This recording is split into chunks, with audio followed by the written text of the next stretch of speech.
It's crazy, man. It's crazy. DBS, previous rate for fixed, 2.45%. But as you saw from news that's going really viral, now the 2-year fix is 2.75%. Previously, DBS also offered a 5-year fix. It was at 2.05%. That was just a couple of weeks ago. Now, it's scrapped.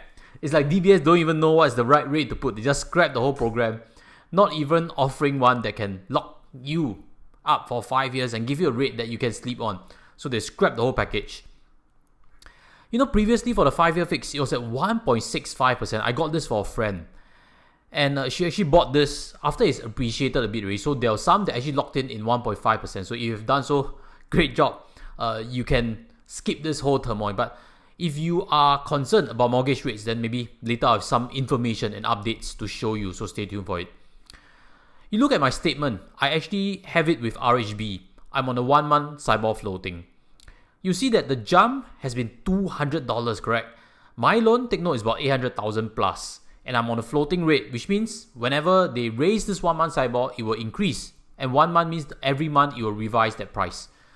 So if I were to be on a $1.6 million loan, that would be a $400 jump. So I don't know what's the fate for property markets moving forward, but those with big loans are definitely getting concerned. The problem is it's not even going to stop here, as we all can guess. We're all seeing news of inflation, interest rate rising and stuff. We are already concerned that this rate would continue to inch up, or rather continue to go up quite aggressively. If it inches up slowly, I guess you'll get used to it. But as you can see, my own loan rate jumped up by 0.4%, and that is $200 very quickly already. RHB, I checked with them, they do not offer a fixed rate also as of this moment. And from articles, you can see that some banks, like Maybank, Standard Chartered, they have ceased offerings for fixed rates. Of course, things might change. When you're viewing this, I'm not too sure. And this is from what I know. So if there are any inaccuracies, do always check with a mortgage broker. I guess a lot of banks, again, do not have an understanding of what to do with a fixed rate, because right now Fed's movements are so aggressive. It's quite unprecedented. So everybody is really confused. And if you're thinking DBS raised rates created some big hoo-ha, everybody will be jumping ship. Why not? You will be capitalized on the situation, correct? But you see, they came out swinging. We are all hoping that it's price war, snatch customers away from DBS. Those who are on DBS and looking to refinance cheaper, maybe can go to another reputable local bank. Give something good. But instead, they raised it to 3.08%.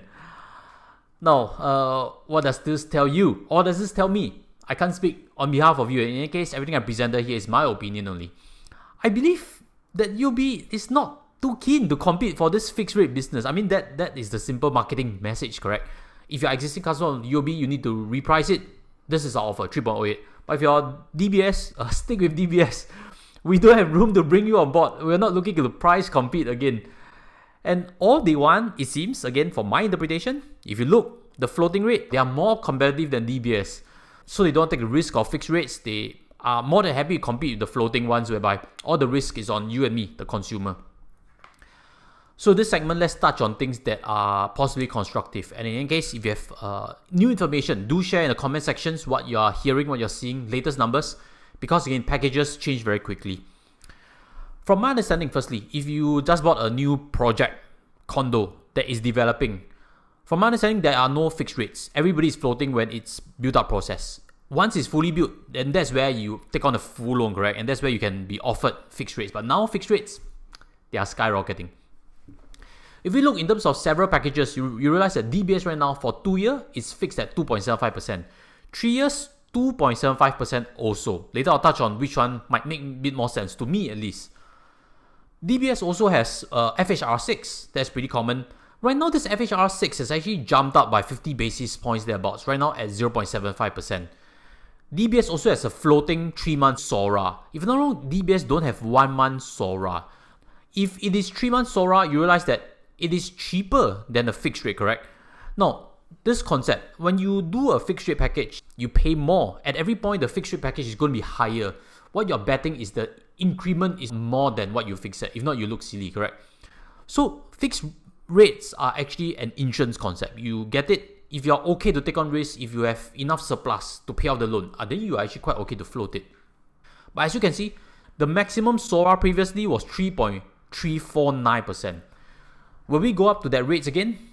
I don't know, but I think the rate of increment is steep. There is a chance we could go up. We never know about things. And right now on all the packages, they do forecast worst case scenarios for you already. Overall for FHR6, that tracks the 6 months fixed deposit rates that DBS is giving, correct? But if you check in Singapore savings bonds, you realize that the interest rates have been climbing very aggressively. The max FHR6 previously was 1.5%. I have a gut feeling that highest could be breached. So all in all, what would I be taking of these 4 packages? In my interpretation, I would go with the 2-year fix, 2.75%. Again, that's in my interpretation. Simply because if you check around, Fed has committed already to raising interest rates by at least 50 basis points for this year, 2022 alone. They've done aggressive movements already. There's at least 50 basis points. And if the difference between floating and fixed is just 0.6+%, I might as well fix it up. That's what I think. So that's what made me go and inquire with RHB and discover that they don't have any fixed rate anyway. So I also have a lock-in period and I can't actually do any refinancing. So do understand how bank packages work. You have a lock-in period. Within that, you can't change. You suck thumb, got to pay the higher rate like what I do. That's why when you fix it, you also need to know you are locked in. If interest rate drops, sometimes you look silly because you are paying extra insurance to lock in that rate. Taking 3 years, I think 2025 outlook, nobody knows. Banks already don't know already, so there's no point we guess. The best protection, as what I've suggested many times on the channel, is to start preparing cash, start saving aggressively, start checking whether your CPF can pay off the loan or not, and start thinking 2 years forecast. If you're possibly able to pay it off, then fix 2 years. After 2 years, if it subsides the interest rate, then you are safe. You are not going to be caught in high interest. But again, if you are taking a very big loan, then you might want to consider a 3-year fixed 2.75%. But that's because the risk of it skyrocketing is too much to bear. Hong Leong, if I'm not wrong, is offering 2.55% for more than 800,000. For my intel, it is still available as of this time of filming. And if you're buying a HDB resale and you qualify for a HDB loan, I think the answer is pretty obvious. Go with the HDB loan already. Because moving forward, there's a lot of uncertainty in bank rates. Now this trend is emerging. Go with the HDB loan. You can always move to bank loan, but if you're on a bank loan, you cannot move back to HDB loan. So take note of that, especially if a new couple just bought a resale flat. So a few things as a rounding point.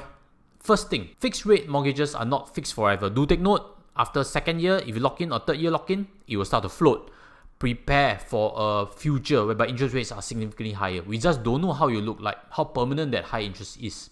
Next, banks will notify you when your fixed rate is converted to a floating rate. If you have bought a fixed rate previously, now going to expire, be very vigilant on it. Check what's available and take action, especially if you are looking to fix rates. So hopefully this presentation has helped you in one way or another. I've moved back some of my investment tutorials just to bring you this urgent message. And as always, share with the community what latest numbers you can see from the market, and I guess everybody can benefit. As always, if you have benefited, smash the like button, smash the subscribe. I'll bring you more information as it emerges, and I'll actually be doing a critique on whether this concept that properties after 15 years are not able to see strong appreciation. I have a critique on that point, and if you're keen, if you're a property investor, stay tuned for it, and I'll see you when it's released. Take care as always, goodbye.